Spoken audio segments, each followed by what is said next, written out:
Haleluya, haleluya. Bagaimana kabar sobat? Saya percaya kabarnya selalu dahsyat dan luar biasa. Pekerjaan Tuhan itu dahsyat dan luar biasa. Haleluya. Kita punya kebiasaan tradisi sebagai orang Kristen saudara. Namun tradisi ini begitu hebat dan begitu dahsyat untuk kita mengalami perubahan yang luar biasa. Biasanya setelah hari kenaikan Tuhan kita, maka ada hari pencurahan Roh Kudus. Roh Kudus dicurahkan. Dan ini sebuah kebiasaan terbaik bagi kita orang percaya untuk merasakan kuasa Roh Kudus turun dalam hidup kita. Haleluya. Saya mau tanya bagi sobat sekalian ya, kira-kira apa sih tujuan akhir hidup kita? Kemana sih tujuan akhir hidup kita? Kenapa kita harus setia dengan Tuhan? Kenapa kita harus menyembah Tuhan? Kenapa kita harus meninggalkan hidup-hidup yang lama? Kita rajin beribadah, rajin memuliakan nama Tuhan. Itu apa sih gunanya ya? Kira-kira artinya dalam kehidupan kita apa sih ya?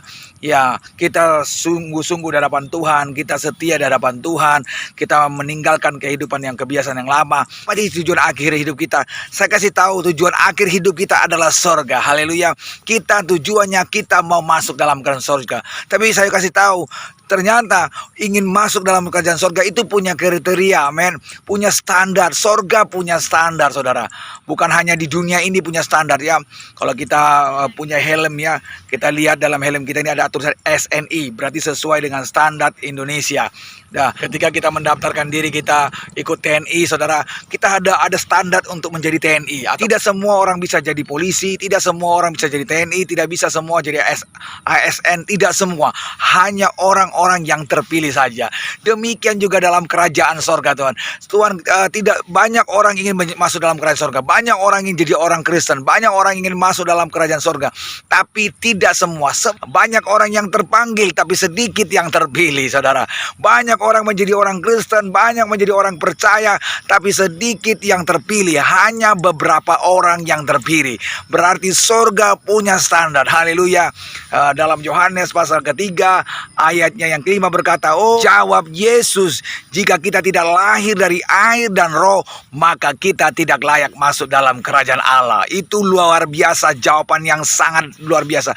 Tuhan bilang, kalau tidak lahir dari air, kalau tidak menerima baptisan air, kalau tidak bertobat, berubah dari gaya hidup yang lama kita, dari sifat-sifat yang lama hidup kita, maka kita tidak akan pernah sampai ke dalam kerajaan sorga. Kalau kita tidak dibaptis oleh Roh Kudusnya, Roh Kudusnya tercurah dalam hidup kita, tinggal dalam hidup kita, maka kita tidak punya sorga, saudara. Tapi yang paling penting adalah bertobat dulu, amin. Ketika kita bertobat, meninggalkan gaya hidup lama, meninggalkan sifat-sifat lama kita, maka baptisan air itu menjadi kemuliaan. Kita merasakan karya Roh Kudus, saudara. Yang kedua, Tuhan kita baptisan Roh Kudus. Ketika Roh Kudus tinggal dalam hidup kita, berkuasa dalam hidup kita, maka hidup kita dibentuk, diubah menjadi baru. Kenapa betul baptisan Roh Kudus, saudara?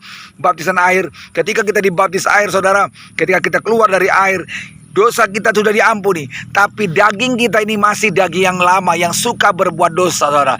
Makanya kita perlu Roh Kudus. Ketika kita dipenuhi Roh Kudus, karya Roh Kudus bekerja dalam hidup kita. Dia membentuk hidup kita, menjalin hidup kita segambar dengan Kristus. Yuk, kita mulai hari ini, yuk kita harus menerima baptisan air, amin. Menerima baptisan Roh Kudus. Ketika dua hal ini memenuhi hidup kita, maka sorga itu menjadi milik kita. Kita menjadi warga kerajaan sorga. Ingatlah, saudara, tujuan akhir kita sorga, masuk dalam kerajaan sorga. Saya percaya sobat sejati diberkati Tuhan. Tuhan memberkati kita. Haleluya, haleluya.